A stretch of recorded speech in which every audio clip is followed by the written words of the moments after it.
President. The senator from Hawaii. Thank you, Madam President. Before I begin my prepared remarks, I just want to acknowledge Leader Schumer for his extraordinary, personal, compelling, and essential remarks on the rise of anti-Semitism across the country and across the planet. It was needed, it was accurate, and it touched me. So thank you, Mr. Leader. Now on a different topic. Madam President, we are about to see the beginning of COP28. That is the annual international meeting to take climate action. And this one is a little different because America finally took historic action on climate, and it is working.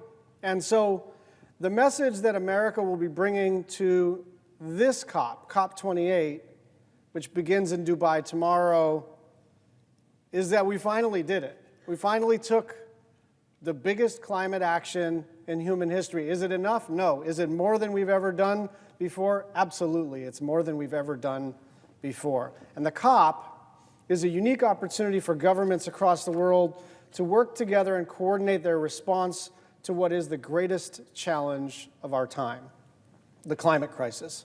Climate change is getting worse by the year, and it's affecting more and more people in every corner of the planet, including all of us in the United States. Recognizing that, Congress took the biggest climate action in American history a year ago with the Inflation Reduction Act. In addition to setting targets to dramatically reduce carbon emissions in the United States, the IRA also made historic investments to accelerate the transition to a clean energy future. It was an ambitious piece of legislation, but the truth is the IRA's impact in just a year has surpassed even the most hopeful projections.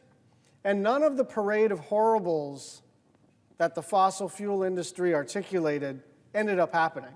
Prices did not go up for regular consumers, the economy didn't crash, and all of the things that, frankly, the clean energy side said was going to happen, and some of it, in my view, was aspirational, like hundreds of thousands of new union clean energy jobs, it actually is happening. So everything we said was going to happen, happened.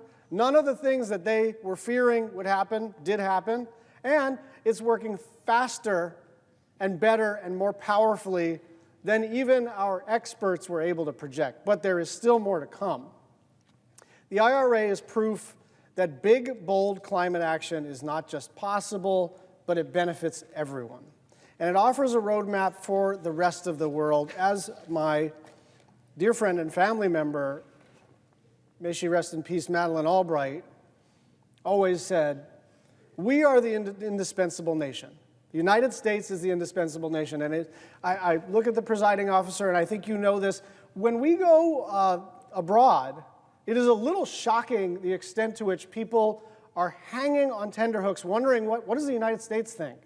And you don't need to be the head of state for people to still be especially tuned in to what's the United States going to do, what are they going to say, what actions are they going to take. And finally, after the first COP where we organized, through President Obama's leadership, global climate action, and we had some momentum, and then we lost our momentum. Federal action on climate basically ground to a halt. So we were going to these COPs to say, hey, we're still in. We're still committed to climate action. Yes, it's true that we weren't able to do something this year or last year or the year before, but we're still in. And it was hard to make that case year over year over year as the indispensable nation while we try to tell everybody to take climate action, and we hadn't yet done it at the scale that was necessary. Well, this is different. Now we've done it. It's working. It is equal to the task in front of us, and every other nation should capitalize on this opportunity and do their own version of the Inflation Reduction Act.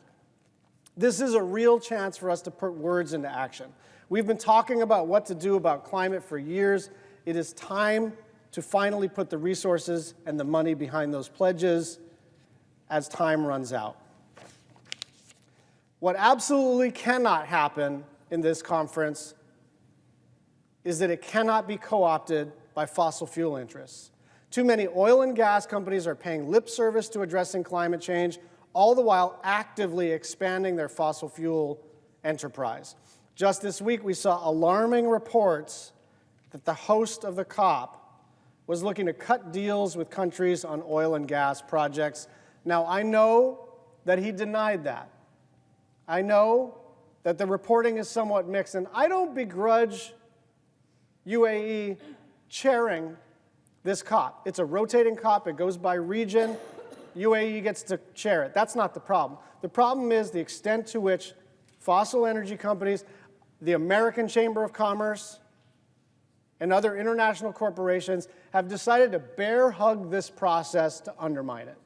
And we have to be very, very wary. If there are fossil companies or energy companies that are both on the clean and the fossil side that want to be constructively engaged in how to take climate action, that's great.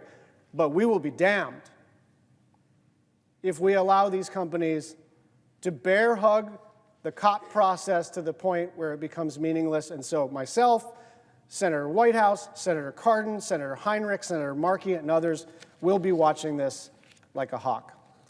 On another note, the Senate is about to vote on the first of two Hawaii nominees to the U.S. District Court, Micah Smith and Judge Shanlin Park. Both of them have had distinguished careers in law and public service and are extraordinarily qualified to serve as United States District Court judges. Micah Smith has been a federal prosecutor for the U.S. Attorney's Office for over a decade, most recently in the District of Hawaii, where he serves as Deputy Chief of the Criminal Division and Criminal Civil Rights Coordinator. Those who know him are quick to highlight his balanced temperament and deep commitment to equal justice. Likewise, Judge Shanlin Park spent 2 decades as a public defender giving voice to those most in need and has brought her integrity and sound judgment to the bench as a state court judge.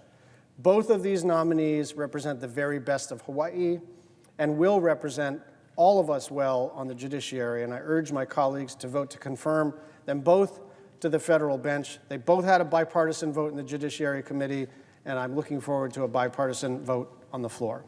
I yield the floor. President. The senator from Maine. Madam President,